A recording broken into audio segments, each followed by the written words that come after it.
Morning, all. All right, so we've got two games again today, and be interesting to see what happens here. Because for Winnipeg, this is it, really, right? If the Montreal Canadiens win today, this series is well, it's basically done at that stage. So Montreal up 2 games to nothing, looking to make it 3-0. That game starts at 3 o'clock Pacific, 6 o'clock Eastern. Looking forward to watching that one. It should be a very entertaining game, and I mean that. So for people who thought the last game was a little bit boring and this and that, I think there's some entertaining hockey there.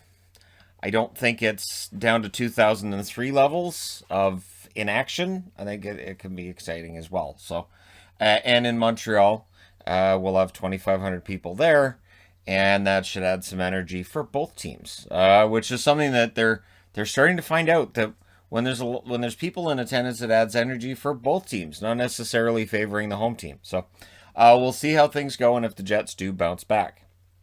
And then at 8:30 Eastern, 5:30 Pacific, the Vegas Golden Knights at home against Colorado. So that's early. By Vegas standards, 5:30 is pretty early.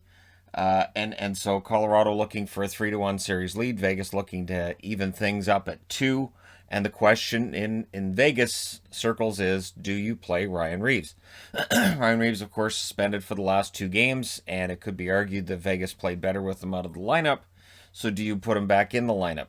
Peter DeBoer likely does, but we haven't got confirmation on that yet. We just know that his suspension is over, and this is why sometimes the whole suspend this guy thing, sometimes it backfires.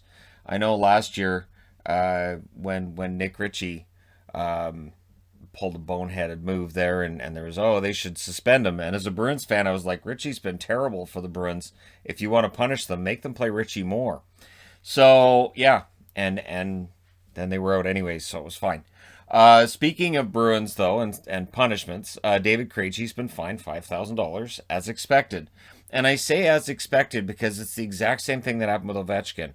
Ovechkin, he hit Trent Frederick the exact same way that Krejci did last night with Barzell, and it was a 2-minute penalty for Ovechkin, and then it was a $5,000 fine. This is the exact same thing.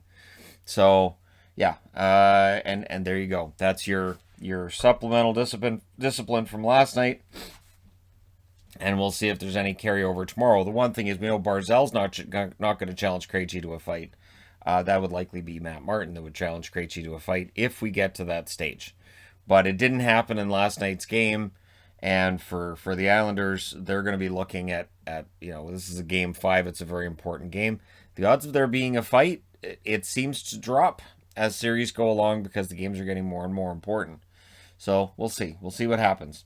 Your Selke finalists have been revealed today. No real surprises here. Barkov for Florida. That's the reason I'm wearing a Florida jersey. I don't know that Barkov necessarily wins it. Bergeron is nominated for the 10th year in a row. He's a finalist. That's pretty good. For 10 seasons in a row, you finish top 3 in Selke voting. I think it's going to go to Stone.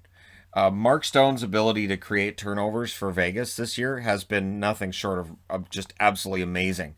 And part of the reason why Colorado's having such a hard time right now is that first line, the McKinnon line in Game 3, had Stone to deal with, and Stone just creates turnovers everywhere. He makes it look so easy. Where you watch him play, and if you isolate on him, you really notice him, and you say, well, why can't other guys just do this? He just makes it look easy. Like, I'll just take the puck. And everybody else nice goes, why didn't we think of that? Stone, you're so smart. So yeah, my pick would be Stone of the 3, even though he's not a center, and traditionally this is an award that's gone to centers. But Stone is just he's such a dynamic driver of the play when he's on the ice, and if the other team has the puck, he just goes and gets it, which is a huge part of the defense. And then offensively, he's fantastic as well. So that's my vote. You guys can let me know in the comment section below who you think should win the Selke this year.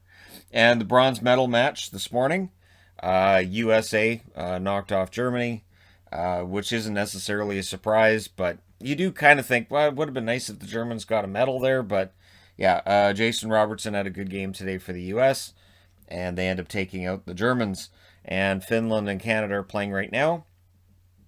I'm not actually watching the gold medal game. I apologize, but again, the World Championships, it's I don't know. When the Olympics roll around, obviously the NHL shuts down, and I can get into all the minutia of those games as well. But for right now, I just don't have the interest in the World Championships that I probably should, especially since it's a gold medal game and it's Canada. I'll say that I've been impressed by the Canadian team, that they've thrown together, the way that they've rallied.